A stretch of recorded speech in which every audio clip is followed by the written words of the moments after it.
Bonsoir à tous, je vous souhaite la bienvenue sur le plateau de la Grande Team. C'est reparti pour 90 minutes essentiellement consacrées à l'actualité sportive nationale et aussi internationale. Tout de suite, on y va pour le sommaire. Au sommaire de la Grande Team ce soir, retrouvez les informations croustillantes sur les disciplines sportives dans LGT News. Seko Fofana et Wilfried Zaha peuvent-ils changer l'équipe? Nos consultants vous en diront plus dans l'actu. Bonne émission en compagnie de Marie-Christine Beaugré et son équipe. Chaque soir, on vous permet de vous exprimer dans cette émission, notamment avec la question LGT. On ne dérogera donc pas à la règle. Ce soir, la question LGT sera axée essentiellement sur deux éléphants, à savoir Wilfried Zaha et Seko Fofana. On en parle donc dans l'actu. Est-ce que la question LGT, Seko Fofana et Wilfried Zaha peuvent-ils changer l'équipe? Vous pouvez nous appeler au 27 21 59 93 99. N'oubliez pas l'indicatif plus 225 si vous nous appelez hors des frontières de la Côte d'Ivoire, ou bien vous avez la possibilité de nous écrire sur la page Facebook de la 3. Bon, on démarre avec LGT News. LGT News. De l'athlétisme pour ouvrir nos news. Pôles régionaux, une vingtaine d'encadrants à l'école de la FIA. En fin de cycle, une vingtaine d'encadrants de pôles régionaux et étudiants ont pris part à un séminaire de renforcement de capacités récemment à l'Institut national de la jeunesse et des sports à Marcory. Il s'agissait pour la Fédération ivoirienne d'athlétisme, dirigée par Kwadjo Jano, de propulser les encadrants des pôles régionaux au cœur des nouvelles donnes de la World Athletic et dresser par la même occasion le bilan de la saison écoulée. Au-delà des objectifs fixés, la FIA vise d'autres challenges dans le renforcement de l'encadrement technique, de sorte à avoir des athlètes compétitifs pour les prochaines joutes internationales. LGT News. Parlons du MMA. Le CSTKO va vibrer. Le Centre sportif culturel et d'éthique ivoiro-coréen Alassane Ouattara servira de cadre à une compétition de MMA dénommée African League MMA. Les 32 meilleurs combattants africains dans cette discipline ont rendez-vous le 21 octobre 2023. Selon le promoteur Ismaël Bakayoko, cette compétition se veut une ligue promotionnelle américo-ivoirienne qui promeut les combats de MMA sur le sol africain. Le comité d'organisation de ce rendez-vous grandeur nature pour cette discipline est à la tâche. On annonce déjà 10 coachs qui ont donné leur accord pour leur participation. À cela s'ajoutent 10 juges et 10 arbitres de niveau 1 et 2. LGT News. FIRAP. La rentrée sportive 2023-2024 axée sur la jeunesse. La Fédération ivoirienne de randonnée pédestre et du bien-être pour tous, FIRAP, a effectué sa rentrée sportive vendredi dernier au lycée classique d'Abidjan. Devant les jeunes écoliers venus nombreux assister à cette rentrée, Arthur Cissé, l'instructeur FIRAP, a sensibilisé les jeunes sur les maladies métaboliques qui, selon lui, peuvent être évitées par la pratique du sport. Pour sa part, la présidente Marie Essan a demandé aux jeunes de pratiquer les sports FIRAP tels que la marche, le fitness, la randonnée d'endurance. Les premières activités de l'année sportive 2023-2024 de la FIRAP démarreront cette semaine dans les régions du Gantougo, du Bunkani, à l'Indénié du Hablin et dans la Mée. LGT News.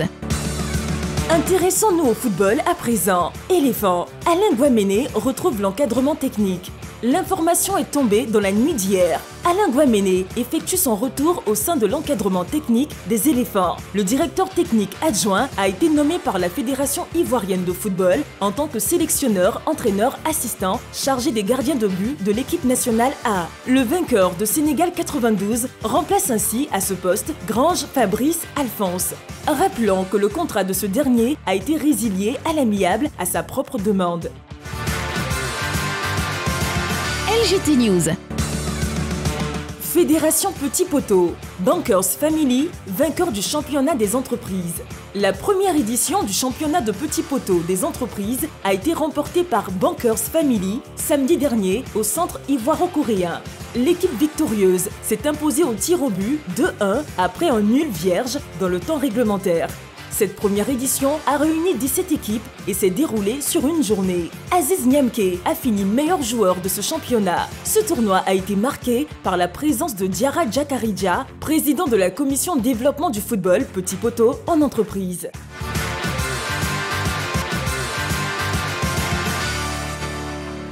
Vous suivez votre émission La Grande Team et on a une autre information qui s'ajoute, à savoir amical contre le Maroc, les éléphants en salle. Et oui, on le sait, les éléphants seront opposés au Maroc dans le cadre d'un match international amical samedi prochain. Mais avant ce rendez-vous tant attendu, les éléphants étaient en salle cet après-midi. On regarde cet élément vidéo, on en parle juste après.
Ça fait plaisir de voir cette bonne entente au sein du groupe. Et en parlant du groupe, ma team de ce soir est présente. Ce soir, je serai donc accompagnée de Dorgelès, de Henri-Joël, Sansévérin et Martial Gourou. Bonsoir, messieurs. Bonsoir, Marie-Christine. Bonsoir, Marie-Christine. Comment vous allez, Martial Gourou? Assez bien, vraiment heureux de retrouver le plateau de la Grande Team. Oui.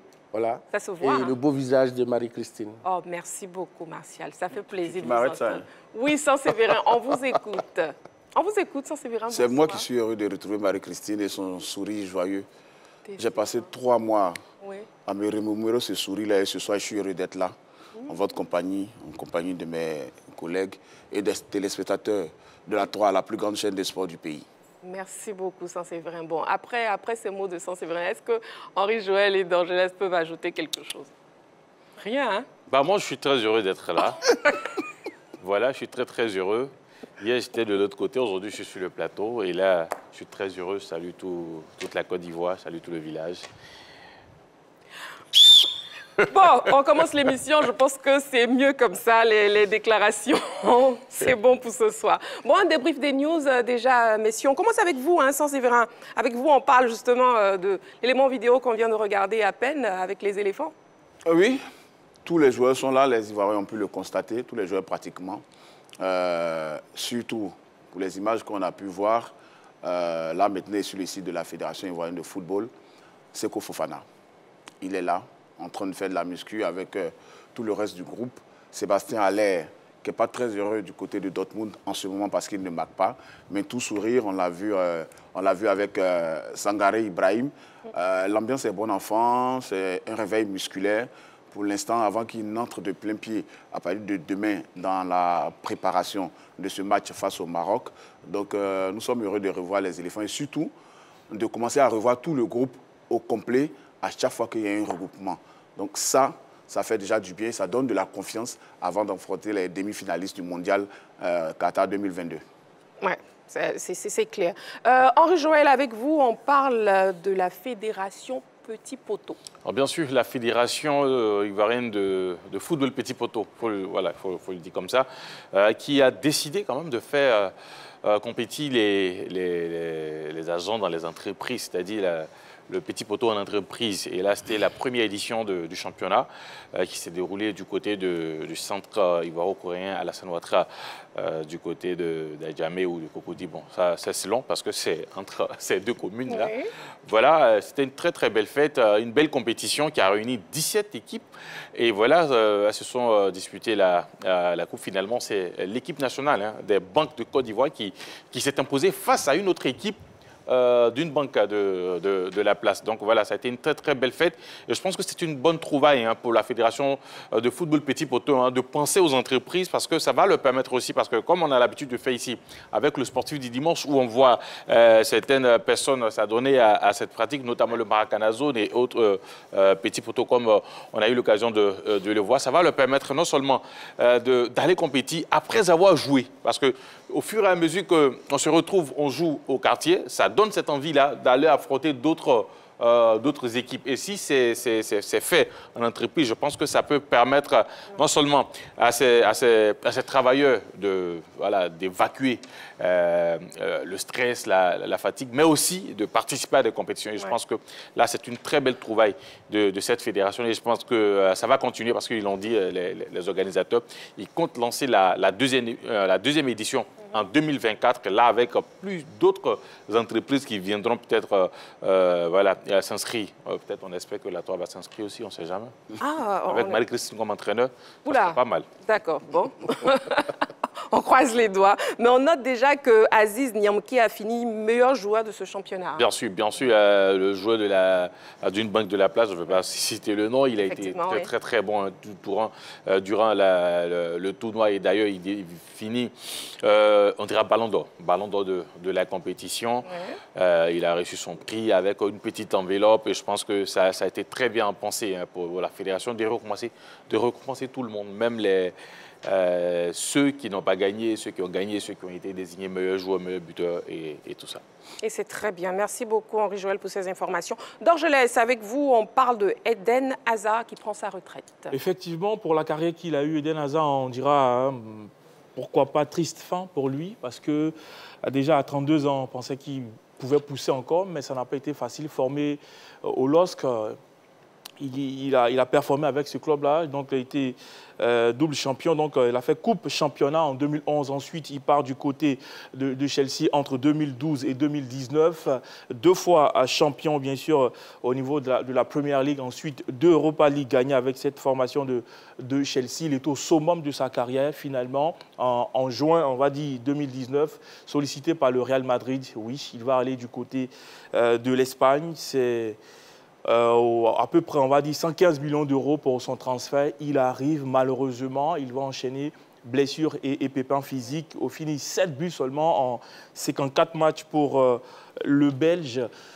Au niveau de l'équipe nationale, oui, il a porté l'équipe nationale Coupe du Monde 2018. Malheureusement, il termine 3e. C'est 126 sélections pour 33 buts marqués, mais on va dire, pépin physique du côté de Real Madrid. On n'a pas retrouvé ce Eden Hazard magnifique du côté de la Premier League. Il a été tellement exceptionnel avec cette formation de Chelsea. On s'est dit, oui, il allait passer un cap parce qu'avec le Real Madrid en ligne de mire, tout le monde cherche quand même le ballon d'or parce qu'avec des grands clubs, c'est possible. Malheureusement, du côté des Merengues, ça n'a pas été facile pour lui. Blessure sur blessure, on a pu retrouver ce joueur fantastique et magnifique. Malheureusement, à 32 ans, il décide d'arrêter sa carrière. On va dire triste fin, mais Eto'o l'a dit, oui, on peut avoir le talent, mais qu'on ne met pas ensemble une bonne hygiène de vie et de travailler pour monter en puissance, finalement, ça paye cash. Et aujourd'hui, je donne raison à Eto'o. Je ne connais pas vraiment la vie d'Eden Hazard, mais je pense que quand on travaille, qu'on met tout de son côté pour rester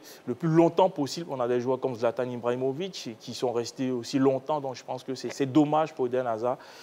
On espère qu'il va vite se reconvertir. Ah oui, on espère. Eden Hazard qui a dit « Après 16 ans de carrière et plus de 700 matchs disputés, j'ai pu réaliser mon rêve, jouer et m'amuser sur les terrains à travers l'Europe et le monde », a-t-il confié.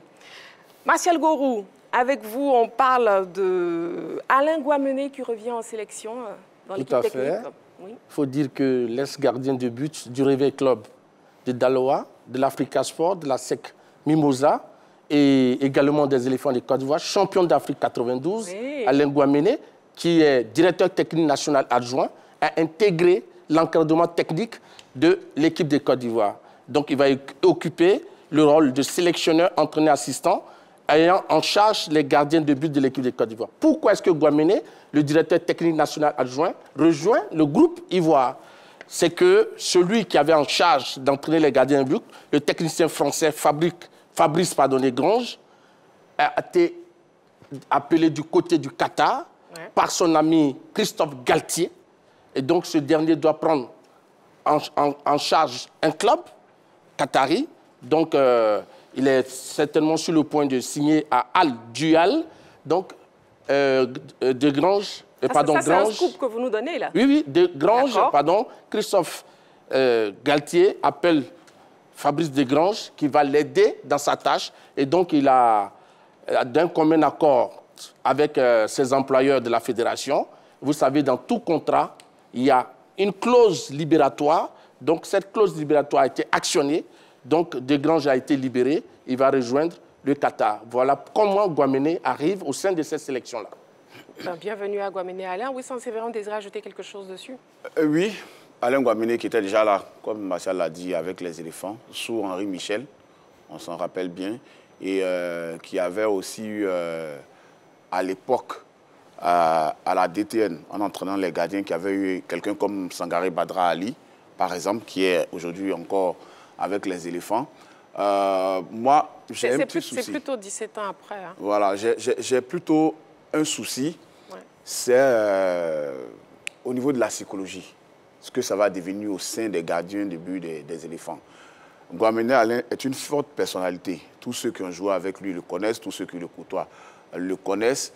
J'ai un peu peur que sous ses ordres, les gardiens actuels de la sélection nationale ne perdent confiance. Ne perdent confiance, pourquoi? Parce que c'est quelqu'un qui ne mâche pas ses mots et qui n'a pas la pédagogie facile. Pour ce que j'ai déjà pu voir et entendre avec les jeunes joueurs qu'il a eu, par exemple, parce qu'il a eu les sélections de jeunes aussi. C'est vrai, c'est un immense champion, respecté de toutes les générations, mais au niveau de la psychologie, j'espère que Guaméné va mettre un peu d'eau dans son vin, parce que pour les retours qui nous sont faits, il parle souvent durement aux gens avec son ego, que certains disent surdimensionné, mais j'espère qu'il saura faire les choses à 3 mois de la CAN pour ne pas flétrir le moral de nos jeunes gardiens. Bon, sans Sévérin, ça c'est vos craintes et on espère que ces craintes ne seront pas justifiées. Et pour l'instant, on dit bonne arrivée à Guaméné Alain dans l'encadrement technique de la sélection ivoirienne. Voilà, c'est tout pour LGT News et on passe tout de suite au Sabuzz.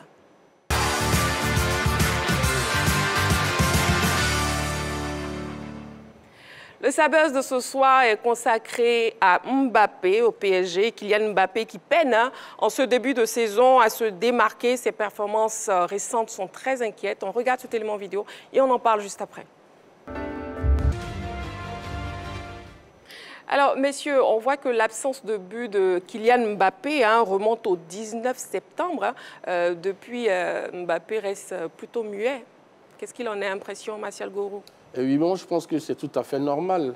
Quand on sait que ce garçon qui est pétri de talent il a fait 2 mois sans jouer au football parce qu'on l'a mis à l'écart pour des raisons. On lui a demandé de proroger son contrat avec le PSG. Il était hésitant parce qu'il voulait aller au Real de Madrid. Donc pour cela, les dirigeants parisiens l'ont mis de côté. Ça, c'est de 1. Il n'a pas fait une bonne préparation de début de saison. C'est un gagnant, c'est quelqu'un qui aime les bonnes choses. Donc, je crois que ça va passer. Oui, mais il faut dire que c'est un fait un peu inhabituel. Mbappé ne nous a pas habitués à cela. Donc, qu'est-ce qui peut expliquer? C'est vrai que Martial Gourou a donné quelques éléments de réponse, c'est vrai. Pour moi, pour l'instant, il y a le système de jeu de Luis Enrique qui ne favorise pas les courses en profondeur de Mbappé. Il aime bien ces courses-là qui lui permettent de marquer. Mais ce que j'aimerais savoir pour l'instant, c'est est-ce qu'on a son ratio match-but? Je crois qu'en 7 matchs, il a 7 buts, je ne sais pas. Je pense bien. Ouais, je dirais. Oui. 7 matchs, 7 buts, ça veut dire qu'il a 1 but par match. Donc, à la vérité, ce ne sont pas de mauvaises stats. Mais c'est parce que Mbappé a été tellement prolifique ces dernières années que ce petit coup d'arrêt-là est perçu comme en griffe, comme un couac. Sinon, pour l'instant, il est dans de bons standards, mais je crois que Luis Enrique doit trouver un peu plus de fluidité en attaque pour permettre à Mbappé de prendre la profondeur et de marquer, ce qu'il affectionne bien. Il y a des moments de vide et je pense que c'est ce que traverse en ce moment Kylian Mbappé. Et puis on n'oublie pas que quand même les saisons précédentes, on avait d'autres grosses têtes qui étaient présentes au sein du club. Donc on essayait de départir les critiques en ce qui concerne les comptes performances. Souvent, on parlait de Messi, on parlait de Neymar, on parlait des autres. Et aujourd'hui, tout repose sur Kylian Mbappé. Donc, c'est la raison pour laquelle, tout de suite, quand il ne marque pas, c'est perçu en même temps. Mais je pense que c'est un passage à vide. Et il a évoqué un sujet ou une situation qui est aussi très importante, c'est l'arrivée, par exemple, de Luis Enrique. Ouais. Il faut savoir que Mbappé, comme les autres l'ont dit, il n'a pas véritablement participé à la préparation du club avec ce qu'on a connu sur sa situation contractuelle. Ensuite, il revient dans le groupe, il est réintégré dans le groupe. Ouais. Il essaie de s'intégrer, de s'adapter au nouveau système. Parce que Enrique, il aime posséder le ballon. Par contre, on a un Mbappé qui est très rapide et qui aime les espaces. Donc, plus vous possédez le ballon, vous essayez d'acculer la défense adverse, moins il y a d'espace pour un joueur comme Mbappé de faire de très longues courses et essayer d'éliminer. Parce que souvent, arrêter, c'est difficile de faire des dribbles. Lui, il aime quand il est lancé dans le dos de la défense. Donc, je pense que ce sont des choses qui vont s'améliorer au fur et à mesure que la saison va avancer. Et il va reprendre, il va retrouver le chemin des filets, Mbappé. Et il va juste rebondir. Un petit passage à vide. D'Angelaise, vous pensez pareil? Vous pensez que Mbappé, c'est juste un tout petit passage à vide? Mbappé va très vite rebondir?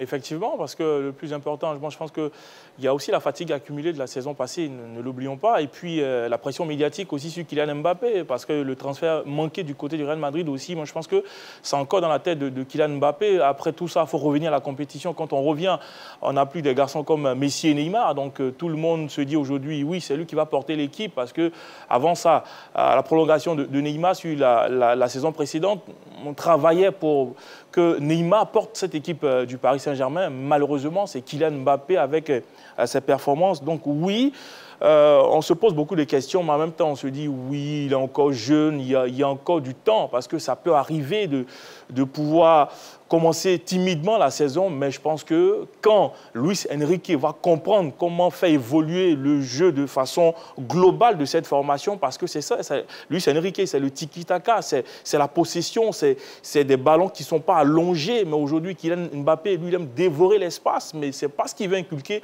à son collectif. Donc, pour l'instant, ça met en difficulté Kylian Mbappé. Je pense qu'il va trouver la solution, parce qu'au-delà de tout ça, on a un garçon qui marque des buts, meilleur buteur du championnat. Quand vous arrivez, c'est simplement trouver la formule pour mieux faire jouer votre meilleur élément, tout simplement. Et je pense qu'on l'a vu en Ligue des Champions, on lui a posé des questions, on a dit, oui, c'est de ma faute, je vais réfléchir, on va trouver la solution à ça pour permettre à l'équipe de progresser ensemble.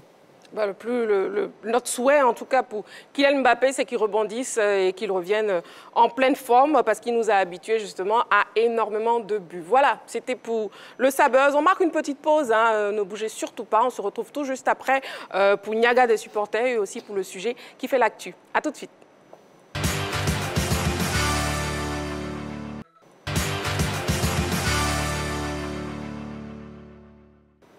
Voilà, nous sommes de retour sur le plateau de la Grande Team dans un tout autre décor pour recevoir Ballo. Ballo, on vous reçoit maintenant.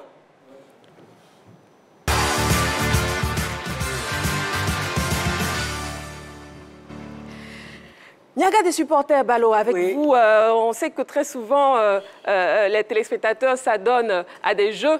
Ils sont un peu comme des sélectionneurs, chacun a le rôle de défenseur, de milieu de terrain et autres. Et vous avez pu faire un petit reportage. Dites-nous quelques... Absolument, absolument. Bonsoir déjà Marie-Christine. Oui. Effectivement, je me suis rendu dans les quartiers. Vous savez que dans les quartiers, il y a ce qu'on appelle des foyers de polémique. Ça peut être des kiosques, ça peut être des endroits de rue. Donc je me suis déplacé et on va voir ce que ça donne dans quelques instants. On y va pour l'élément. Bonjour à tous, bonjour à toutes, bienvenue dans la commune de Marcory où il y a des passionnés de football. Aujourd'hui, il s'agit de parler de deux grands champions, Eric Bailly, le défenseur central ivoirien et le défenseur central sénégalais Kalidou Koulibaly, deux grands talents du football africain. Et bien ici, il y a des jeunes qui veulent parler de ces deux joueurs. Bonjour Joël, comment tu vas? Bonjour, bonjour. Ça va Bonjour, ça va, ça va. Eric Bailly et Kalidou Koulibaly, quel est le meilleur selon toi? Il n'y a pas match même. Le plus grand défenseur de tous les temps, là, hein, c'est Kalidou Koulibaly. Tout le monde entier sait que c'est Kalidou Koulibaly. Hein? Mais lui, il raconte quoi là-bas même? Un avant-centre qui devient défenseur. Mon ami, Eric Bailly, là, ne regarde pas les petits gestes qu'il fait, ou bien les petites lacunes. Il a fait quoi? Attends, c'est comme moi, je peux vous dire là. Tu sais, encore une fois ici là. Tu es le meilleur. Le jour où tu fais une petite faute, on dit tu es le dernier. Eric Bailly a trop fait. C'est pas la petite bêtise qu'il a fait que vous allez prendre en compte. Eric Bailly là, c'est le meilleur. Il restera le meilleur. Pour Kalidou, c'est qui? Prends pas de... Aïe, mais toi aussi. Aïe, toi aussi. Kalidou, tu as vu ici, il a remporté Cannes là devant toi. Grand défenseur de tous les temps, il est allé à Chelsea, il a déjà full. Et puis quoi? Eric Bailly, il était où ça? À Manchester là. Tu sais, je vais te dire un truc. Manchester là, c'est des champions tout terrain qui vont là-bas. Eric Bailly. Attends, moi, c'est bon. Discute avec quelqu'un qui ne connaît pas Eric Bailly. Va regarder à la télévision. Son palmarès, tu vas voir. Kalidou, là, c'est son enfant, il est né hier. On ne parle même pas de quelque chose, c'est le meilleur. Dis-moi un peu ce qu'il a fait de sa carrière et puis actuellement, il est où? Il y a des gens qui ont eu de bonnes carrières, mais ce n'étaient pas des bons joueurs. On ne juge pas en fonction de la carrière. On est en train de parler de quelqu'un qui a fait quand même la une en Côte d'Ivoire. Donc, respectons un peu les gens. Le gars, il a fait un bon travail pour l'équipe nationale, il a fait un bon travail dans son club. Aujourd'hui, là, il faut le remercier pour ça. Donc, arrêtez de critiquer comme si du genre, le gars, c'est le dernier de la classe. Eric Bailly, c'est un très grand joueur, il restera un très grand joueur. Laissez faire des carrières, là. En tout cas, ça, c'est pour toi. Hein. Ça, en tout cas, tout ce que tu as dit, là, c'est pour toi. C'est Kalidou le plus fort. Merci. Alors là... Eric Bailly le meilleur. Kalidou est fort. Eric Bailly, vous dites wow. Eric Bailly. Eric Bailly. Eric Bailly. Bon, on voit à quel point c'est chaud ici. En tout cas, Joël et notre ami Rodman ne seront pas du tout d'accord. Hein. En tout cas, ce sont deux grands champions. On va trancher hein, du côté de la grande team. À très bientôt. Eh bien, c'était vraiment très chaud, hein, Balo. Ah oui, c'était véritablement chaud. Il y a des passionnés hein, dans les quartiers, que ce soit à Marcory, à Trècheville, même à Yopougon. Les gens sont passionnés, ils supportent des équipes. Il y a la confrontation, la rivalité Real-Barça, mais aussi une certaine confrontation entre les joueurs européens, Ronaldo, Messi, mais aussi au niveau des Africains, d'où ce choix de ces deux tauliers, hein, Eric Bailly, champion d'Afrique en 2015, Kalidou Koulibaly, récemment champion d'Afrique avec le Sénégal. Et ça tombe bien puisque jeudi, il y a le tirage au sort de la Coupe d'Afrique. Mais Balo, déjà, n'allons pas vite en besogne. Expliquez-nous déjà l'esprit de Niaga des supporters. Oui, c'est vrai que Niaga, en Côte d'Ivoire, c'est pas là déjà. C'est clair.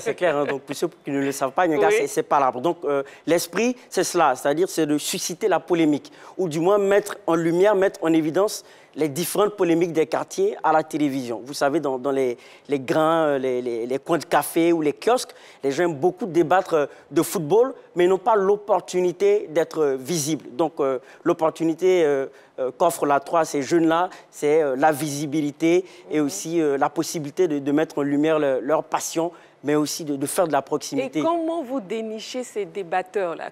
Sur la base du volontariat. D'ailleurs, je lance un appel à tous ceux qui souhaitent justement qu'on leur rende visite dans le cadre de cette rubrique Niaga de supporters-là pour véritablement mettre en lumière leur passion et nous permettre aussi d'être proches d'eux, d'être dans la proximité. Et pour le débat de ce soir, comment vous avez trouvé les arguments des débatteurs? Bon, ce sont des arguments, chaud, hein? Oui, justement des arguments de passionnés. Mais clairement, Eric Bailly, c'est un défenseur talentueux, mais Kalidou Koulibaly est plus complet, clairement. Bon, là, c'est votre réponse. Oui, c'est ça, oui, bien sûr. Alors, à quoi on doit s'attendre pour le prochain numéro de Niaga des supporters? Bon, on doit s'attendre à encore plus de passion. On doit s'attendre aussi à des connaisseurs du football qui vont donner leur point de vue sur d'autres joueurs. Il y a encore de belles confrontations à venir. Merci beaucoup, Balo. Je vous en prie. Merci beaucoup pour Niaga des supporters. On se retrouve la semaine prochaine pour un autre Niaga des supporters. Absolument. Voilà. Bon, on marque une toute petite pause, le temps que je me retrouve de l'autre grand plateau de la grande team avec le reste de la team. Ne bougez surtout pas, on se retrouve tout de suite.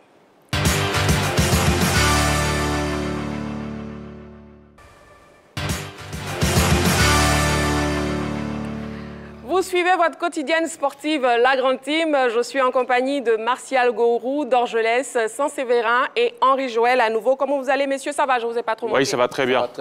D'accord, bon. Bon, on y va pour le grand débat de ce soir, hein, et c'est dans l'actu.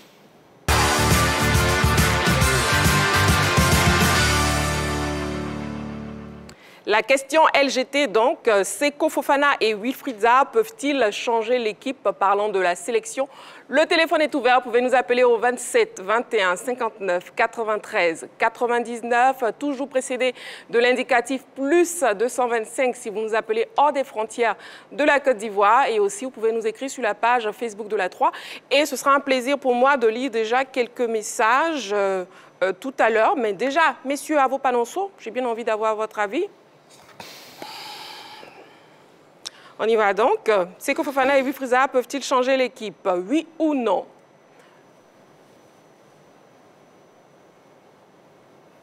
En fait, j'ai peur déjà que je vois vos réponses. Mais vous savez quoi?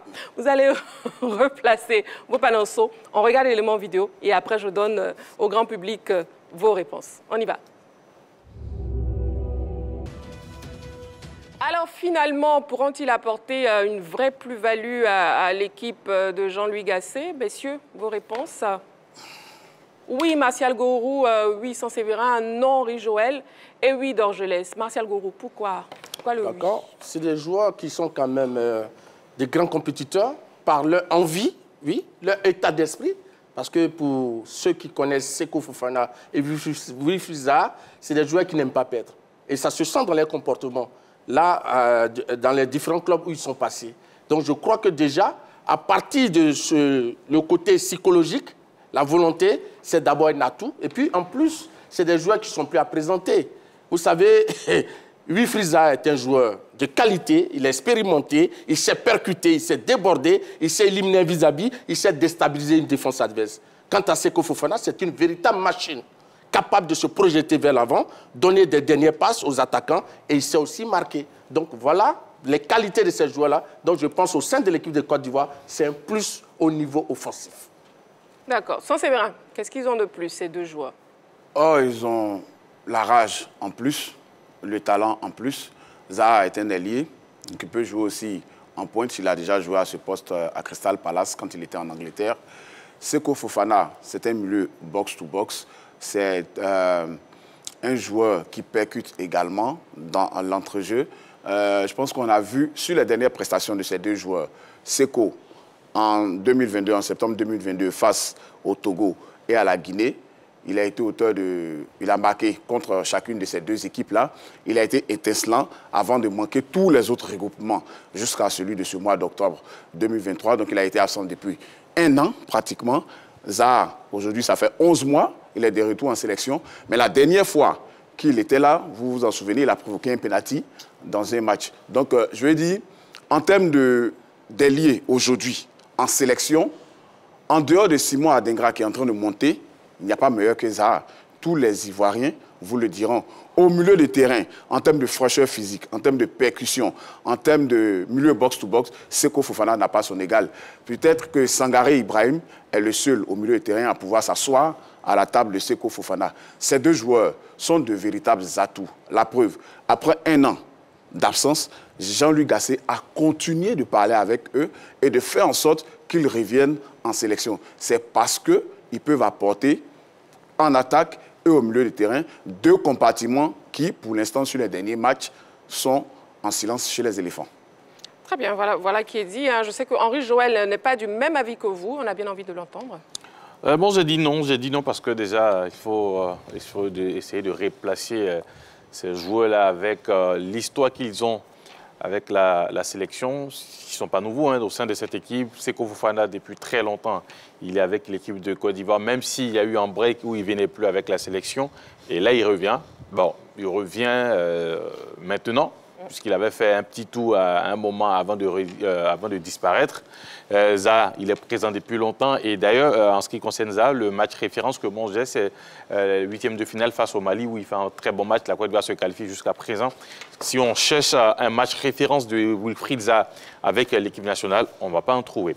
Alors, pourquoi moi j'ai dit non? J'ai dit non parce que, vous savez, quand les joueurs ils sont en club et qu'ils viennent en sélection, c'est des risques qu'ils prennent. C'est-à-dire le risque de perdre ta place au sein de ton équipe, le risque de blessure. Il y a pas mal de choses qui entourent les différentes sélections, c'est-à-dire quand ils quittent le club pour venir en équipe nationale. Sauf que les autres ont fait ce sacrifice-là. Durant cette année, c'est-à-dire l'année où ces deux ne venaient pas, les autres ont fait le sacrifice. Et là, on les réintègre. C'est pas mal de toujours avoir des talents. Mais des talents, c'est comment on les prend, comment on les fait venir. Parce que durant leur absence, et là, si on essaie de se souvenir, à chaque fois qu'ils ont été absents, le sélectionneur a parlé de blessures. De blessures, mais les Ivoiriens ont été dubitatifs sur ces blessures-là. Pourquoi? Parce que c'était des joueurs qui avaient l'habitude d'avoir ces prétextes-là. Si on se souvient très bien, Haller a été blessé, non, a subi son opération. Tout de suite, il revient à la compétition, il est appelé en sélection, il vient. Les Ivoiriens, ils ont applaudi. Mais quand il s'est agi de laisser Haller se reposer, bien qu'il n'étant pas blessé, aucun Ivoirien n'a eu à redire parce que c'est quelqu'un qui habituellement vient en sélection et surtout se donne. Mais quand on a des joueurs qui souvent trouvent des prétextes pour ne pas venir en sélection, pendant que d'autres viennent au risque de perdre leur place en équipe nationale et qu'après, à quelques mois, je dirais de la grande fête, ils réapparaissent, je pense que ça pose problème. Je ne parle pas de leur talent, mais je parle même de l'intégration parce que durant leur absence, il y a des femmes, il y a des sortes d'intimité qui sont créées au sein de l'équipe, non seulement entre les milieux de terrain, parce que durant l'absence de Seko, vous avez Kessié, vous avez Seri Jean-Michel, vous avez Sangaré qui ont joué ensemble, qui ont formé une famille. Et aujourd'hui, quand on vient et qu'on intègre Seko Fofana au détriment de ceux qui étaient présents, vous voyez ce que ça crée. Ah oui, j'en ai pas entendu parler du vestiaire. Non, je ne parle pas du vestiaire. Je dis que la question est de savoir ce qu'ils peuvent apporter. Donc, j'essaie de voilà. On vous a bien compris, Henri Joël. Donc, je pense que jusqu'à présent, et concernant Seko Fofana, parce que j'ai évoqué le cas Zach, qui pour l'instant n'a pas encore été, n'a pas eu d'impact réel sur l'équipe nationale, tout comme par exemple un Aouna Dindane qui débordait et surtout qui servait les attaquants, il n'a pas encore eu d'impact. Seko Fofana, je vais revenir un peu sur ce que certaines personnes ont dit. Non, là, vous devez terminer maintenant. Oui, rapidement. Ce que certaines personnes ont dit à ce sujet, disant que c'est quelqu'un qui fuyait les gros défis. De Udinese, il était pressenti un peu dans tous les grands clubs italiens. Ensuite, il part à Lens. Lens, il fait une bonne saison. Ça, c'était au plan national.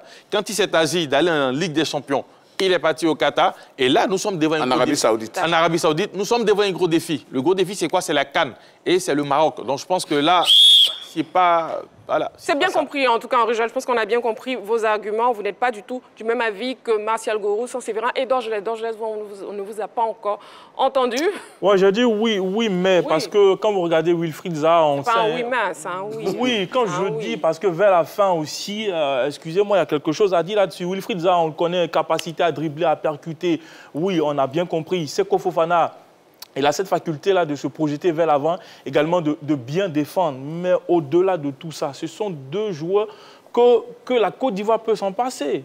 Par moment, oui, parce que ça fait plus d'un an que les deux n'étaient pas là. Mais ça, c'est votre avis. Oui, et l'équipe a continué à fonctionner. Aujourd'hui, quand Seko décide de partir en Arabie Saoudite, mais il a été fantastique avec les éléphants sur 2 matchs parce qu'il était avec Lens, ça jouait, le niveau du championnat français était top. Aujourd'hui, décider de partir en Arabie Saoudite, est-ce que c'est le même niveau de performance? C'est point d'interrogation. Aujourd'hui, quand je regarde jouer, c'est même plus la même intensité qu'on avait de ce Seko-là au niveau de la France. Il n'y a pas ce Seko. Je pense qu'on est dans un championnat où je trouve qu'il allait se reposer. Ça c'est un fait. Maintenant, vous prenez Wilfried Zaha. Au niveau du gala, quand vous avez regardé ces 8 matchs joués, comme on appelle, 2 buts et puis une passe décisive. Mais Wilfried Zaha n'a pas encore prouvé vraiment en équipe nationale de Côte d'Ivoire. Il a parlé d'un match référence. Pour moi-même, ce n'est pas un match référence en tant que tel. Parce que pour le talent qu'on le connaît, je pense qu'on doit aller au-delà de ça. Mais ce sont des garçons aujourd'hui, je pense qu'ils ont encore à prouver à l'équipe nationale de Côte d'Ivoire. On va me dire, oui, Wilfried Zaha, capacité de dribbler. Oui, on a compris. Mais au-delà, il n'a jamais jamais réussi pour moi jusqu'à présent à s'imposer en équipe nationale de Côte d'Ivoire. Pourquoi? Parce que c'est le niveau du championnat. Dans la génération dorée qu'on a eue avec les Drogba, ils ont réussi quand même à s'imposer. Pourquoi? Parce qu'on avait des joueurs qui étaient titulaires dans leur club, mais qui étaient dans des top clubs. Aujourd'hui, on n'a pas au niveau de cette équipe de Côte d'Ivoire. Quand vous prenez Gala, excusez-moi, pour le niveau de Zaha, c'est pas Galatasaray. Regardez tout ça. Donc après, je pense que quand on a des garçons qui montent en puissance comme les Simon Adengra, c'est parce qu'on joue en première ligue. C'est l'intensité qui fait. Donc ces deux joueurs, je pense qu'on peut s'en passer, même s'ils sont là. Il ne faut pas les bousculer ce match déjà. Moi, j'aimerais signifier, c'est vrai qu'à vous entendre, on est unanime en fait du talent de ces deux joueurs, que ce soit Wilfried Zaha ou Seko Fofana. Mais ce que j'aimerais bien vous demander, vous poser comme question, c'est que finalement, comment est-ce que le coach, comment est-ce que le sélectionneur doit les utiliser pour qu'on puisse, leur talent puisse être davantage révélé? Martial Gourou. Moi, je pense que ces deux joueurs qui ont deux profils différents. Zaha joue sur les côtés, Seko joue dans le milieu de terrain. Mais je crois que quand on voit un garçon qui va jouer à Manchester United, son ancien club, devant son ancien public, et qui arrive à marquer un but, ça veut dire qu'il a du caractère. Ça, c'est d'abord de 1. Ça veut dire que c'est quelqu'un qui a de la qualité. Donc, il faut noter ça. Maintenant, quand on prend le cas de Seko Fofana, c'est vrai que ces derniers temps, il a eu quelques blessures, mais quand il est revenu, il a apporté un plus à son club. Maintenant, quand on dit qu'il allait jouer dans un championnat de bas niveau, je crois que ce n'est pas tellement important. Mais Martial Gourou, là, vous ne répondez pas à ma question. Comment est-ce que le sélectionneur... Oui, mais je vais dire qu'il faut qu'il utilise ses qualités. Seko Fofana, comme on le voit, un milieu box-to-box. Voilà quelqu'un qui va apporter de la vivacité, du rythme au milieu du terrain de la Côte d'Ivoire. Il faut le laisser en électron libre. Il va à gauche, il va à droite, il recule, il défend, il avance. Et Wilfried Zaha, c'est la même chose. Percuter, faire des renversements, centrer des ballons. C'est là que l'entraîneur peut les utiliser. Donc, quand on dit que quelqu'un joue au Qatar, mais M. Cristiano Ronaldo joue en Arabie Saoudite, mais il fait partie des meilleurs buteurs des éliminatoires de l'Euro 2024, avec 5 buts. D'accord. Sans Séverin, avant de revenir à vous, je sais que vous me réclamez la parole, on va voir quelques messages sur la page Facebook de la 3. Nous avons Ivorian Proud qui dit « Ils sont des éléments importants de la Céléfanto, mais il ne faut pas en faire des hommes providentiels, car ce sont les individualités qui doivent se conjuguer pour former une équipe pour gagner la CAN. » On a aussi Yao Emmanuel Kwame qui nous dit « Seko et Zaha apporteront leur grain de sel à cette équipe, mais ne pourront pas changer grand-chose si les autres ne suivent pas. » Remarquez que la plaie de cette sélection est le milieu de terrain. En 2017, le Maroc à Abidjan nous prive du mondial 2018 en bouffant le milieu ivoirien. Pareil face à l'Égypte en quart de finale de la CAN camerounaise. Et enfin, excusez-moi, bon, j'arrive pas à voir le reste du message, mais ce n'est pas bien grave. Souleymane Zouré aussi nous dit « Bonsoir, je suis burkinabé, frère en vous, quels que soient les politiciens. » Bon, bref, ça, il nous dit que quels que soient les politiciens, poser la question à savoir, Seko Fofana et Wilfried Zaha peuvent redynamiser l'équipe. Bon, le message même est un peu complexe. Bon, voilà, oui, sans Séverin. Vous avez parlé de l'utilisation. Zaha, évidemment, c'est un ailier. Donc, dans un système en 4-3-3, les trois de devant, il peut être sur l'aile droite ou sur l'aile gauche. Ou bien même, si on n'a pas de solution, ou bien si Jean-Luc Gasset veut essayer quelque chose de nouveau, il peut le mettre en pointe. Comme je l'ai dit, il a dépanné à ce poste-là à Crystal Palace. Pour Seko Fofana, c'est un milieu de terrain offensif en l'état actuel des choses. C'est un milieu de terrain offensif parce qu'en club, il y a quelqu'un devant la défense et Seko joue au milieu offensif. Donc chez les éléphants, évidemment, Sangaré peut être en sentinelle devant la défense, Kessie en relayeur par exemple, ou Seri devant la défense, Kessie en relayeur, et puis Seko Fofana en milieu offensif. De toute manière, que ce soit en 4-3-3 ou en 4-4-2, Seko Fofana peut jouer dans tous ces systèmes-là. Si on est en 4-4-2, il peut jouer dans un 4-4-2 en losange, à la pointe haute de ce losange au milieu du terrain pour véritablement être derrière les deux attaquants. Donc, l'utilisation pour ces joueurs-là, qui sont comme des couteaux suisses à leur poste, c'est une utilisation facile pour Jean-Louis Gasset. Très bien. Je sais que Henri Joël avait parlé tout à l'heure justement de la longue absence de Seko Fofana et de Wilfried Zaha. Est-ce que vous ne pensez pas que cela va contrarier un tout petit peu quand même l'entente au sein du groupe d'Orgelès? Forcément, parce que plus d'un an que vous n'êtes pas là, Henri-Jo l'a dit, il y a des liens qui se sont créés au milieu de terrain parce qu'on a l'habitude de se voir à chaque moment, de parler, de jouer des matchs. Un an après, vous revenez. Bon, après, le plus important sur le terrain, vous pouvez avoir tout le talent qu'il faut, mais le plus important, je pense que ce sont les automatismes, la façon de jouer ensemble, de se comprendre. Et on a eu une génération magnifique 2006 au niveau de l'Égypte où la quasi-totalité des joueurs étaient au pays, mais cette symbiose de ces joueurs-là, parce que c'était le Halali d'Égypte. Donc, oui, jouer un an, être loin de ses coéquipiers, revenir, même quand vous êtes Messi et Ronaldo, c'est difficile pour vous au niveau de l'adaptation. Donc, ça peut être aussi un élément important parce que quand vous connaissez un halleur, vous savez que c'est quelqu'un qui aime le ballon peut-être dans ses pieds. Vous n'allez pas mettre un ballon en profondeur et demander à l'air de courir, aller chercher ce ballon. Mais c'est cette faculté à venir tout le temps en sélection, de vivre ensemble qui permet de nouer des liens, les automatismes, de se comprendre afin que tout ça soit perçu sur le terrain. Mais quand vous faites un an loin et quand vous revenez, je ne suis pas sûr qu'on a les automatismes, on a les réflexes, tout ça encore, ça va prendre. Et le plus important, c'est la CAN. On peut ne pas être au top niveau, mais si on a la cohésion, l'entente et surtout les automatismes, je pense qu'on peut créer quelque chose. Et pour l'instant, ces deux joueurs, ça laisse à désirer. Marcel Gorou, vous pensez effectivement je pareil? pense qu'on peut découvrir un talent à quelques semaines de la CAN, avant qu'on ne donne la liste, et retenir ce joueur pour aller jouer la compétition. Mais est-ce que pour autant, il fait partie du groupe? Non. Je vais dire que quand on vient en équipe nationale, il y a un entraîneur qui dirige l'équipe, qui a un schéma à mettre en place. Est-ce que vous avez le profil pour entrer dans le schéma? Ça est un cadre de l'équipe nationale. Wilfried Seko était là avant, il a joué, je crois, 6 matchs avant de disparaître et de revenir sous Gassé. Il a joué 2 matchs avec Gassé, il est parti. Mais sauf que là, ça fait un an. Non, mais ce n'est pas un problème. Non. Je vais dire qu'en sélection des Côte d'Ivoire... 2 matchs avec Baumel, pas Gassé. Pardon. Il n'a pas encore joué avec Gassé. 2 matchs avec Baumel. Ouais. Donc, ce que je veux dire, c'est que c'est un professionnel, il est habitué à jouer, le football est son métier. Il vient, il y a un schéma qui est donné, c'est des joueurs de qualité, je pourrais même dire des gens de rang mondial, mais ils pourront s'intégrer au système qui est là. Il n'y a pas de problème à ce niveau. Alors, moi je pense qu'une sélection et même une équipe, ce n'est pas seulement le talent. Il y a d'autres choses qu'il faut prendre, qui rentrent en ligne de compte. On a parlé de la longue absence, parce que comme je le disais, la longue absence, quand même, il y a eu des joueurs qui ont dépanné, même si peut-être on dira ce ne sont pas les meilleurs ou des joueurs de rang, voilà, comme on souhaiterait le dire, mais ce sont des joueurs qui ont dépanné et qui, jusqu'à présent, sont en train de créer quelque chose d'intéressant au milieu de terrain. Récemment, il y a eu le match interrompu face au Mali. On a eu Ahmed Junior qui a été intéressant. Malheureusement, le match n'est pas allé à son thème. Donc, je veux dire qu'il y a quelque chose qui a commencé à se créer. Donc là, quand il arrive, c'est Seko Fofana. Qui est-ce qu'on met sur le banc? Il joue à la place de qui? Parce que c'est de là que part souvent... que partent les frustrations au sein de l'équipe. C'est pour ça que je suis en train de dire, moi je ne remets pas en cause le talent de Seko et de Za, mais juste qu'aujourd'hui, à 3 mois de la CAN, ça peut créer des frustrations. Et on sait ce que les frustrations représentent dans une équipe comme celle de la Côte d'Ivoire quand il s'agit de jouer les grandes compétitions. D'accord. Revenons maintenant aux fiches de Seko Fofana et Wilfried Zaha. On va regarder les fiches de ces deux joueurs.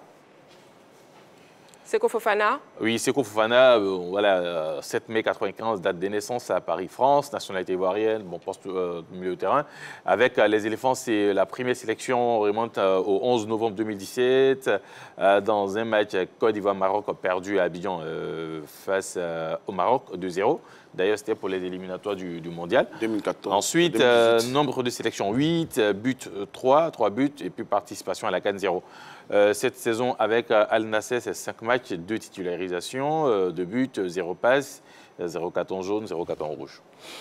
Wilfried Zaha, la fiche de Wilfried Zaha. C'est, voilà, 92, date de naissance 10 novembre 92, à Abidjan, nationalité ivoirienne, attaquant. Première sélection avec les éléphants, c'est le 8 janvier 2017, Côte d'Ivoire-Suède, 2-1, victoire des éléphants. Nombre de sélections, 31. But 5, participation à la CAN 3, 2017, 2019, 2021. 2 buts inscrits en quart de finaliste de la CAN en 2019. En ce qui concerne son club de Galatasaray, c'est 8 matchs joués, 3 titularisations, 2 buts, une passe décisive, 0 carton jaune comme carton rouge. Alors, au regard de ces chiffres, San Séverin, oui, vous voulez vous exprimer, je vous écoute. Je constate que les deux joueurs sont arrivés ensemble en sélection, je veux dire, dans la même année. Et surtout, ce qui me frappe, c'est que Seko arrive en sélection pour la première fois, il joue contre le Maroc. Vous vous en souvenez, c'était au stade Félix Houphouët-Boigny où les Marocains avaient déferlé sur Abidjan. C'était dans le cadre des éliminatoires du Mondial 2018 en Russie. Le Maroc avait marché littéralement sur la Côte d'Ivoire, victoire 2-0. Seko Fofana était de la partie. Après, ça a été des bouts de match avec les éléphants. Il y a eu vraiment beaucoup de circonstances. Bon, aujourd'hui, on peut lui trouver des circonstances atténuantes puisque chaque fois, en conférence de presse, le sélectionneur dit qu'il a la volonté de venir, mais après, il se présente soit des blessures ou autre chose. Et vous êtes convaincu de ça? Non, je n'ai pas à être convaincu de ça. La fédération en est convaincue. L'avis de Saint-Séverin ne compte plus. Saint-Séverin, là, on parle plutôt des chiffres. Hein, oui, je sais. Oui, leurs chiffres en sélection sont faméliques, justement parce qu'ils n'ont pas toujours été là. Mais est-ce que ne pas être toujours là enlève quelque chose au talent d'un joueur? Non. Tout à l'heure, on parlait de vestiaire. Oui, dans un vestiaire, il y a toujours des cadres. Ils peuvent même repousser les joueurs, OK. Mais le vestiaire connaît aussi la qualité de ces deux joueurs. Ils ont pratiquement les mêmes stats que beaucoup de joueurs en sélection, en dehors des Mas Gradel, pour ceux qui sont là actuellement hein, sur le front de l'attaque, en dehors de Gradel et autres, c'est pratiquement les mêmes stats avec Allais, avec Konaté Karim, avec bien d'autres joueurs. Donc, je vais dire, il n'y a pas tant de différence. Eux qui ne sont pas toujours là ont pratiquement les mêmes stats que ceux qui sont toujours là. Ça veut dire que ce sont des joueurs qui comptent quand même en termes de performance. Et ça devrait rassurer quand même tout le groupe. Donc, oui. En fait, ce que je voulais dire, on a connu Seko, on a connu Za, ça c'est le passé. Les stats qu'on voit, ça c'est le passé. Il y a un événement, il y a des rendez-vous qui approchent. Il y a des matchs amicaux face au Maroc, face à l'Afrique du Sud. Est-ce qu'il pourra apporter une plus-value à l'équipe des Côte d'Ivoire? Effectivement. Et donc, avec les qualités que nous leur connaissons, je pense qu'il pourra apporter un plus à cette équipe de Côte d'Ivoire. Et s'ils maintiennent le cap, je pense qu'ils pourront permettre à cette équipe de Côte d'Ivoire de réussir sa mission, garder la coupe à la maison. D'accord, messieurs. C'est bon d'avoir vos avis qui diffèrent comme ça. On permet d'être fixé effectivement sur la venue de Seko Fofana et de Wilfried Zaha en sélection. Sur la page Facebook de la 3, nous avons Cédric Goué qui nous dit forcément, ils peuvent et ils vont apporter quelque chose. Seko, c'est le prototype d'un joueur généreux dans les efforts et qui a la qualité technique qui manque dans le groupe actuel. Zaha a un style particulier, bon dribbleur et efficace face au but. Il va apporter ses nombreuses percussions, sa vivacité et sa maturité dans le jeu offensif. Voilà, tout comme vous et aussi nos téléspectateurs sur la page Facebook, nous avons d'autres personnes dans les rues d'Abidjan qui sont aussi exprimées sur la question LGT. On les écoute. Je crois qu'ils peuvent apporter plus à l'équipe parce que Wilfried Zaha est un excellent joueur, il est très rapide sur le terrain, il est habile aussi. Donc j'aimerais que le coach puisse voir ça. Et concernant Seko Fofana aussi, il est un grand joueur aussi, un bon joueur aussi. Je crois que les deux aussi peuvent créer quelque chose, peuvent apporter plus dans le jeu. Je pense qu'ils peuvent apporter un grand plus à l'équipe nationale de Côte d'Ivoire. Déjà que Wilfried Zaha, il a déjà participé à beaucoup de compétitions internationales et continentales avec l'équipe nationale de Côte d'Ivoire. Maintenant, il joue à Galatasaray. C'est un championnat aussi qui a déjà gagné des coupes dans les championnats turcs. Je pense qu'il peut, Wilfried Zaha peut apporter un grand plus à la Côte d'Ivoire. Concernant Seko Fofana, je pense que Seko Fofana, oui, également. Je ne connais pas trop son jeu, c'est pour ça que je suis un peu sceptique. Mais je pense que lui aussi, si l'entraîneur pense qu'ils peuvent faire son jeu, bah, en tout cas, ça sera bon pour l'équipe nationale de Côte d'Ivoire. Je voulais dire que leur présence est vraiment importante pour notre équipe. Vu d'abord leur prestation dans les différentes équipes dans lesquelles ils jouent. Et en plus, vraiment, leur apport sera nécessaire pour notre équipe nationale. Parce que, Seko Fofana, c'est un milieu offensif. Il peut distiller des bonnes passes, comme étant donné que Wilfried Zaha, sur le côté, est un attaquant vraiment qui percute. Donc, nous avons besoin des gens qui percutent. Et ceci est d'autant plus une aubaine pour la Côte d'Ivoire que nous souhaitons que ces deux personnes fassent partie de l'équipe nationale. Parce que sans eux, vraiment, ça sera difficile. Même si Sangaré peut envoyer des passes, mais Seko a plus cette vivacité-là et cette lecture-là vraiment rapide de le faire. Wilfried Zaha, pour la contre-attaque, il est parfait. Et actuellement, à Galatasaray, il a prouvé. Voilà. Et on l'avait jamais vu jouer une Ligue des Champions, mais maintenant qu'on le voit jouer une Ligue des Champions contre son équipe qu'il a formée, qui est Manchester, vraiment, il a prouvé. Donc, je pense que l'entraîneur doit revoir. Si jamais il ne les prend pas, ça sera difficile. Oui, j'ai dit oui parce que Sékou Fofana et Wilfried Zaha, ils peuvent beaucoup apporter dans cette équipe de la Côte d'Ivoire. Parce que quand on prend vraiment Sékou Fofana, c'est quelqu'un vraiment qui a confirmé dans son club. Et ici en Côte d'Ivoire, je pense qu'il va faire plus. Et Wilfried Zaha, c'est quelqu'un qui a beaucoup de talent. Et vraiment, ces deux-là, les deux vont former un bon duo. Fofana et Wilfried Zaha peuvent-ils changer l'équipe? On voit que les avis sont partagés. Sans Séverin, un mot sur l'élément qu'on vient de voir? Oui, les Ivoiriens sont comme les consultants et les journalistes de la 3. Ils savent que ces joueurs-là peuvent apporter beaucoup. J'aimerais rectifier quelque chose. Sékou et Zaha ont joué bien sous Baumel, parce que Baumel est arrivé en mai 2022. Les deux joueurs ont joué en septembre et en novembre. Donc, sous Baumel, Sékou n'a pas joué avec les éléphants. C'est Gassé qui l'a fait revenir avec l'entraînement des dirigeants de la FIFA. Donc aujourd'hui, tout le monde est unanime sur leur talent. Beaucoup s'inquiètent concernant le vestiaire. Mais je pense que ça aussi, c'est au coach de régler ça, d'avoir la même mise sur son vestiaire, même avec des clans. Quand un joueur est talentueux, il réussit à se faire respecter sur le terrain et à s'intégrer. Finalement, vous êtes optimiste, hein, sans Séverin? Oui, je suis absolument optimiste parce que ces deux joueurs sont des gagneurs. Et les gagneurs s'imposent toujours, même à ceux qui sont réfractaires à leur arrivée. Et pour l'instant, officiellement, personne n'est réfractaire à leur arrivée. Je dis bien officiellement. Donc ça devrait aller. Marcel Gorou, optimiste? Moi, je pense que ces deux joueurs qui vont apporter un plus à cette équipe de Côte d'Ivoire, il n'y a pas de problème il n'y aura pas de problème au niveau des vestiaires des éléphants. Sékou n'a pas dit qu'il ne venait pas en équipe de Côte d'Ivoire, c'est la même chose pour Zaha. L'entraîneur n'a jamais dit qu'il y avait un problème Sékou ou Zaha. Le président de la fédération n'a jamais dit qu'il y avait un problème Zaha ou Sékou. Donc je pense qu'ils sont là, c'est de grands footballeurs, ils vont apporter leur plus à l'équipe de Côte d'Ivoire. En résumé, optimiste. Dorgelès? Je dirais que la France a gagné la Coupe du Monde sans Karim Benzema. Donc je retiens simplement qu'on peut se passer de ces deux joueurs-là et puis aller faire un espoir à la CAN. Ce n'est pas parce qu'ils sont là que c'est synonyme de victoire. Je suis désolé. On ne l'a pas dit. Hein. C'est moi qui le dis. Henri Joël. Écoutez, Zaha, jusqu'à présent, n'a véritablement pas impacté cette équipe de la Côte d'Ivoire. Sékou Fofana, il vient d'arriver, il a joué que 2 matchs. Donc, je ne peux pas dire que ces deux-là vont carrément changer quelque chose dans l'équipe nationale.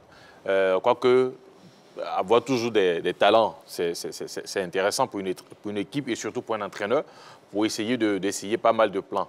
Maintenant, si c'était des nouveaux joueurs, ok, j'allais être d'accord avec cela, mais ce sont des anciens joueurs qui, à un moment, ont fait un peu la diva, qui ne venaient pas. Donc là encore, ça peut créer des soucis. C'est pour cela que je suis un peu... je doute sur le fait qu'ils puissent véritablement s'intégrer dans cette équipe.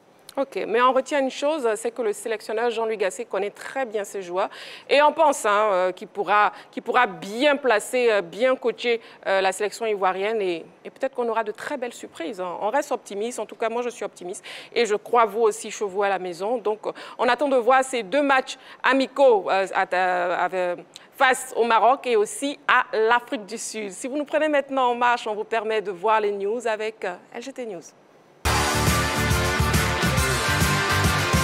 LGT News. De l'athlétisme pour ouvrir nos news. Pôles régionaux, une vingtaine d'encadrants à l'école de la FIA. En fin de cycle, une vingtaine d'encadrants de pôles régionaux et étudiants ont pris part à un séminaire de renforcement de capacités récemment à l'Institut national de la jeunesse et des sports à Marcory. Il s'agissait pour la Fédération ivoirienne d'athlétisme, dirigée par Kwadjo Jano, de propulser les encadrants des pôles régionaux au cœur des nouvelles donnes de la World Athletic et dresser par la même occasion le bilan de la saison écoulée. Au-delà des objectifs fixés, la FIA vise d'autres challenges, dont le renforcement de l'encadrement technique, de sorte à avoir des athlètes compétitifs pour les prochaines joutes internationales. LGT News. Parlons du MMA. Le CSTKO va vibrer. Le centre sportif, culturel et d'éthique ivoiro-coréen Alassane Ouattara servira de cadre à une compétition de MMA dénommée African League MMA. Les 32 meilleurs combattants africains dans cette discipline ont rendez-vous le 21 octobre 2023.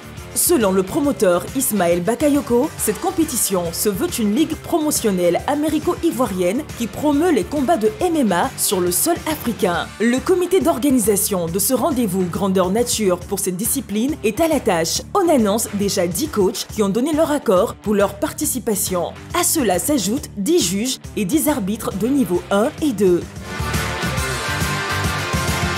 LGT News. FIRAP, la rentrée sportive 2023-2024 axée sur la jeunesse. La Fédération ivoirienne de randonnée pédestre et du bien-être pour tous, FIRAP, a effectué sa rentrée sportive vendredi dernier au lycée classique d'Abidjan. Devant les jeunes écoliers venus nombreux assister à cette rentrée, Arthur Cissé, l'instructeur FIRAP, a sensibilisé les jeunes sur les maladies métaboliques qui, selon lui, peuvent être évitées par la pratique du sport. Pour sa part, la présidente Marie Essan a demandé aux jeunes de pratiquer les sports FIRAP tels que la marche, le fitness, la randonnée d'endurance. Les premières activités de l'année sportive 2023-2024 de la FIRAP démarreront cette semaine dans les régions du Gantougo, du Bunkani, à l'Indénié du Hablin et dans la Mée.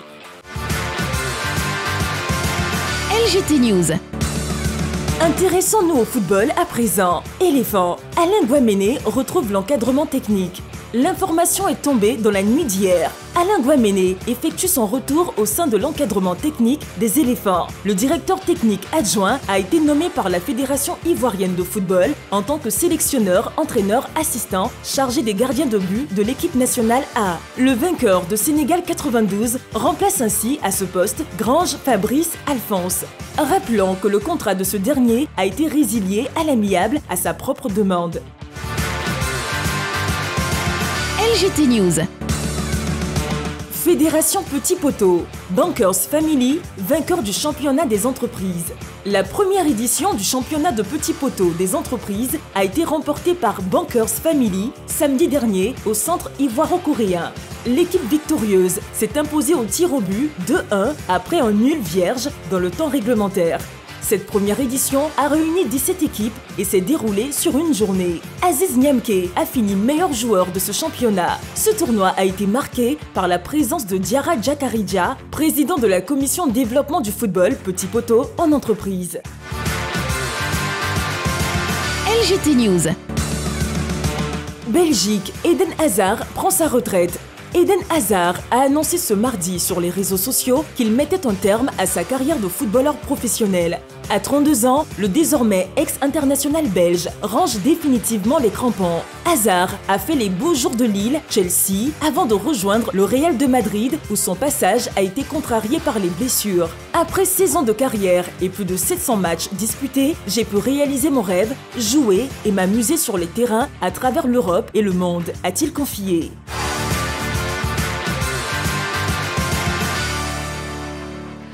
Vous faites bien de suivre votre émission La Grande Team, dernière période de cette émission, avant-dernière période plutôt, parce que je pense qu'on a le plus calé tout à l'heure. On va passer au deuxième sujet de l'actu et bien sûr ça concerne l'ASEC Mimosa. L'ASEC est-il redevenu un grand d'Afrique 3 ans après, l'ASEC Mimosa se qualifie pour la phase de poule de la Ligue des champions de CAF, au-delà de cette qualification qui a mis énormément la joie dans le cœur des sportifs ivoiriens, en tout cas des Mimosas. Est-ce qu'on peut dire que l'ASEC est redevenu un grand d'Afrique? Martial Gourou. Non, je pense que je pourrais même plutôt dire que l'ASEC est un grand d'Afrique. Parce que l'ASEC a déjà remporté une Ligue des champions en 98, après avoir perdu une finale en 96. L'ASEC a une super coupe. Donc l'ASEC, je crois que c'est quand même l'équipe qui compte. C'est pour la 12e fois que l'ASEC se qualifie pour la phase finale de la Ligue des champions, depuis sa création en 1997.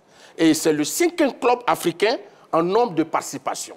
Donc je crois que l'ASEC aujourd'hui, par sa position, le premier club au niveau ouest africain. Donc l'ASEC est un grand d'Afrique. Sans Séverin, je sais que ce n'est pas fait pour vous plaire, mais... Non.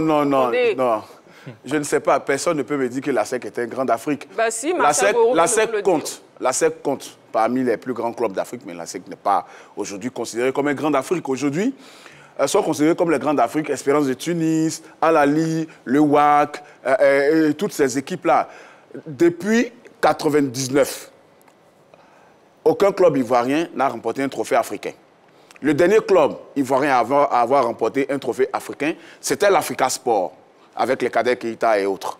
Donc aujourd'hui, on ne peut pas me dire qu'un club qui végète sur la scène africaine est un grand d'Afrique. Je suis désolé. Regardez même le recrutement de l'Afrique, de la SEC, pardon. Il n'y a pas de joueur qui puisse faire frémir un observateur du football africain. C'est vrai, il y a des talents locaux, mais ça ne suffit pas pour atteindre aujourd'hui le niveau de certains clubs, comme Al Ahly, comme le WAC, et j'en passe. Donc je ne peux pas dire que la SEC est un grand d'Afrique, parce que... Non, sans sévérité. Aller en phase de poule de la Ligue des Champions. Est-ce qu'il peut redevenir un grand d'Afrique? Redevenir un grand d'Afrique. En l'état actuel des choses, je dis non, parce que le recrutement ne suit pas. D'accord. C'est difficile. Pour devenir un grand d'Afrique, il faut recruter de grands joueurs sur le plan africain. Et certains clubs y arrivent très bien. Mais la SEC n'arrive pas à le faire parce que les finances pour les clubs ivoiriens ne sont pas bonnes. L'environnement même du football ivoirien, depuis quelques années au niveau des clubs, n'est pas bon. La SEC, c'est vrai, sauve la face de la Côte d'Ivoire pratiquement chaque année, mais ce n'est pas suffisant. Il faut passer les phases de poule, il faut atteindre le dernier carré. Ce que vous dites est un peu contradictoire, parce qu'on a un grand de tout-puissant Mazembe qui a été recruté, Christian Kwame, qui a été de tout-puissant Mazembe, qui a été recruté à la SEC. Alors, dans le cas de Christian Kwame, c'est comme, je vous donne l'image, un citron qui a été pressé et on nous ramène la peau. Okay. Christian Kwame a eu ses plus belles années au COE Sport de San Pedro avant de partir au TP Mazembe. Et là-bas aussi, il a gagné des trophées, il a donné tout ce qu'il fallait. Et à cette époque, il était appelé chez les éléphants. Il revient aujourd'hui parce que Hand Griff, comme on le dit dans le jargon ivoirien, il est fini.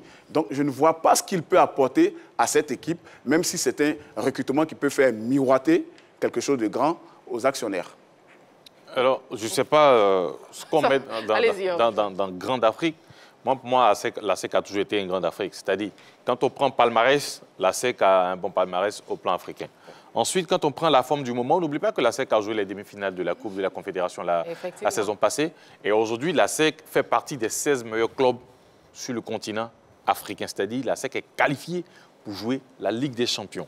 Donc, je ne sais pas par quelle magie on peut passer pour dire la SEC n'est pas un grand d'Afrique. Redevenir un grand d'Afrique. Bon, moi, je n'ai même pas envie d'employer le terme redevenir parce que la SEC a toujours été un grand d'Afrique. La SEC a toujours été un grand d'Afrique. Il a parlé de dernier trophée sur le continent africain remporté par un club ivoirien que c'est l'Africa qui l'a. OK, il n'y a pas de souci. Ça date de 99, mais depuis ce temps, quel est le club ivoirien qui va en phase de poule de compétition africaine? Il y a la SEC, il y a eu quelques clubs... il y a eu le COE qui a joué une finale en 2014. Donc, je pense que jusqu'à présent, si aujourd'hui, même en Afrique de l'Ouest, dans notre zone, si on doit citer les clubs, moi, je n'ai même pas envie de citer Oroya. C'est vrai, il y a Oroya, il y a TP Mazembe, mais la SEC aujourd'hui fait figure de favori quand on doit citer les grands clubs au niveau ouest africain. Donc, dit que la SEC n'est pas un grand club d'Afrique, c'est peut-être le fan de l'Africa qui est en train de parler, parce que là, il passe carrément à côté de la chose, parce que la SEC, pour moi, a toujours été un grand club d'Afrique. C'est vrai, la SEC a eu un moment de disette comme Mbappé aujourd'hui qui n'arrive pas à marquer, mais il va marquer après. Donc, ce qui veut dire que la SEC est revenue sur la scène continentale, bien qu'elle était déjà un grand club. Donc, pour vous, Henri Joël, la SEC est un grand d'Afrique et la SEC peut redevenir un grand d'Afrique pour répondre la SEC à peut ma question. Maintenant la compétition. Voilà, c'est clair. On va voir, on jette un coup d'œil sur le nombre de participations des Mimos en C1, 12 au total et en 5e position. Voilà, premier c'est Al Ahly avec 21 participations, l'Espérance de Tunis également.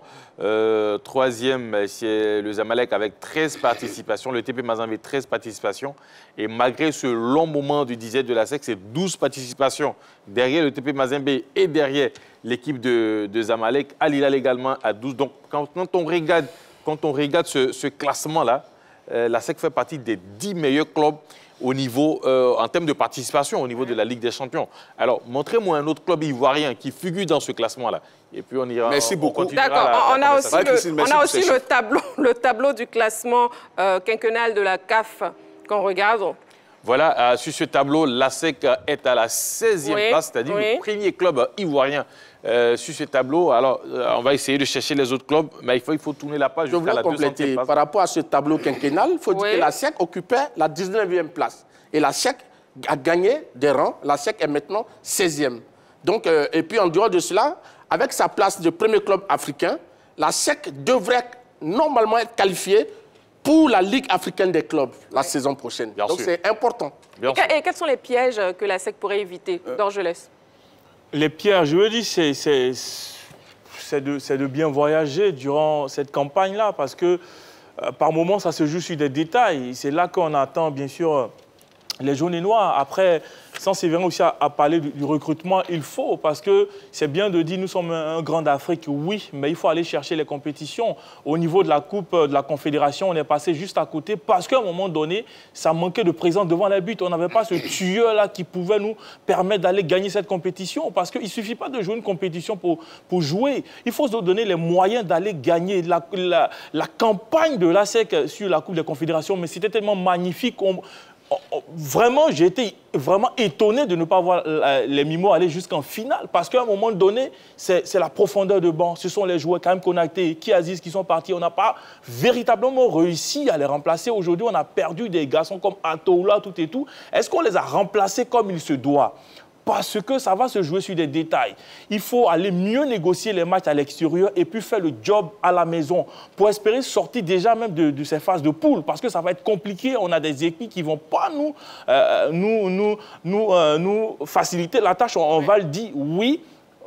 J'ai travaillé un peu sur le recrutement. Ils sont autour de 11 à 10 joueurs qui sont arrivés. Mais est-ce que ce sont des joueurs qui peuvent permettre aux Mimos de passer un cap au niveau de cette Ligue des Champions? Parce que ce n'est plus la Coupe de la Confédération cette fois-ci, c'est la Ligue des Champions. Et là, ça fait plus mal. Et là, c'est que par moment, ne sait pas voyager. On espère qu'ils ont trouvé des solutions à ça et qu'ils seront concentrés du début à la fin, parce que ça va aller très vite. Un ajout rapide. Oui, rapidement. On a évoqué toujours les départs du côté de la SEC. C'est-à-dire quand Konaté Karim et Diakité Ouma partent de la SEC, derrière, on a une demi-finale de Coupe de Confédération.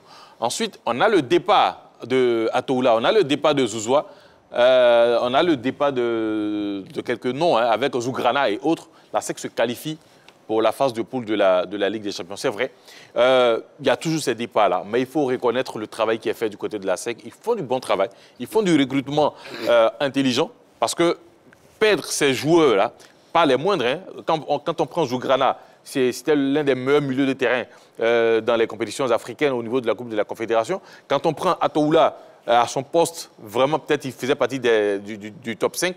Et quand vous avez ces joueurs qui partent du club et derrière, le club réussit à se qualifier pour la phase de poule de la Ligue des Champions, je me dis que quand même on a recruté intelligent. Et je pense, avec par exemple l'arrivée de Christian Kwame, ce n'est pas terminé parce que l'ambition maintenant grandit du côté de la SEC, on va forcément renforcer. Et vous allez voir que la SEC va montrer un autre visage encore meilleur que ce que nous avons vu là, en phase de poule de cette Ligue des Champions. C'est ce qu'on espère. Non, sans Sévérin. Un dernier mot, Marcel Gourou, juste un dernier mot. Quand on parle de l'effectif de la SEC, il faut recruter grand. Je pense que c'est si long. Parce qu'on critique cet effectif, et comme il l'a dit, une demi-finale de Coupe des Confédérations.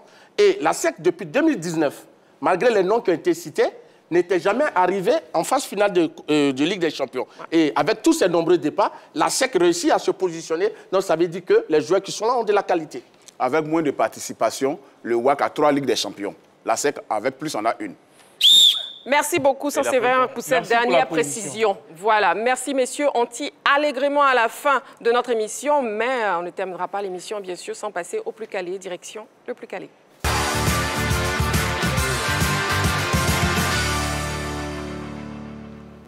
Bon, messieurs, on calme le jeu. On calme le jeu maintenant. Et on passe au jeu tout en douceur. Vous allez jouer en équipe. Je sais que Malheureusement. vous n'êtes pas d'accord. J'ai pas envie de jouer avec vous n'êtes pas du même avis. Jouer seul. Sur la SEC. Mais non, là, vous allez jouer en équipe. C'est le fair play. Hein. C'est l'esprit sportif, c'est le fair play. Donc, équipe A, d'Orgelès. Saint-Séverin d'Orgelès. Saint-Séverin, Henri Joël. Équipe B, d'Orgelès. Et Martial Gorou. On y va. Le plus calé de ce soir concerne la défense des éléphants. On y va. Première question. Quel est l'âge de Fofana Yaya? A, 23 ans. B, 24 ans. C, 25 ans. Est-ce qu'il a 23 ans? Est-ce qu'il a 24 ans? Ou plutôt il a 25 ans? A, B ou C? Équipe A, la réponse A. Équipe B, la réponse A. C'est la réponse A, effectivement. Il a 23 ans. Le gardien de but des éléphants, Fofana Yaya, est né le 21 août 2000 à Paris. Deuxième question. Dans quel club évolue actuellement l'international ivoirien Ghislain Conan? A, Al Faya. B, Al Shabab. C, Al Weda. A, B ou C? C'est bon? On y va? Les ardoises en même temps, s'il vous plaît, messieurs. La réponse A pour tout le monde. C'est la réponse A, effectivement. Al Faya. Ghislain Conan a signé en prêt à Al Faya le 4 septembre 2023 en provenance de Al Nasser. Troisième question. Quel est le premier club professionnel de Serge Aurier? A, Toulouse. B, Valenciennes. C, Lens.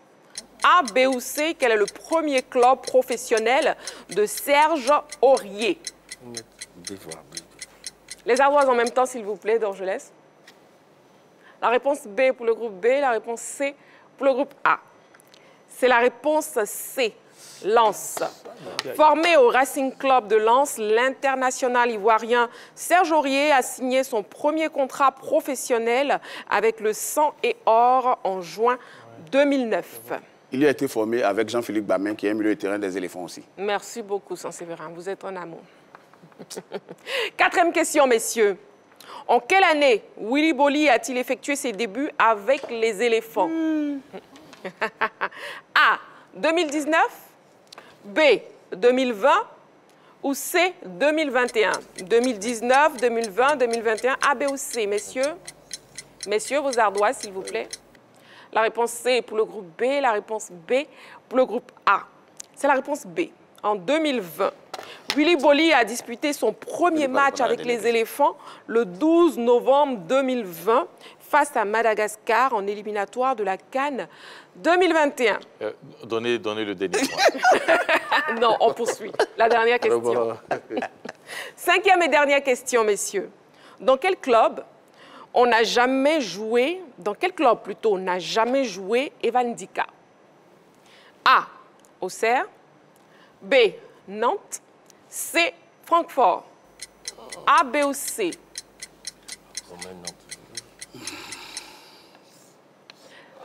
On y va? Un poteau encore. La réponse B pour le groupe A et la réponse A pour le groupe B. C'est la réponse B, Nantes. Formé à Auxerre, Evan Dika a joué son premier match professionnel avec l'Aja en janvier 2017 avant d'être transféré à Francfort en juillet 2018. Le 21 juin 2023, il signe à l'AS Roma pour 5 ans. Il est donc passé par Auxerre comme d'autres Ivoiriens, notamment Willy Bolly qui est actuellement en sélection, ou l'illustre Bonaventure Kalou. Merci beaucoup, Saint-Séverin. Roulement de tambour. L'équipe victorieuse ce soir est donc l'équipe composée de Saint-Séverin et de Henri Joël. Félicitations, messieurs. Ah, merci, c'était au détriment de Martial Gorou. On se retrouve demain, toujours 20h30, en direct sur la 3. D'ici là, prenez soin de vous et n'oubliez pas, faites toujours du sport.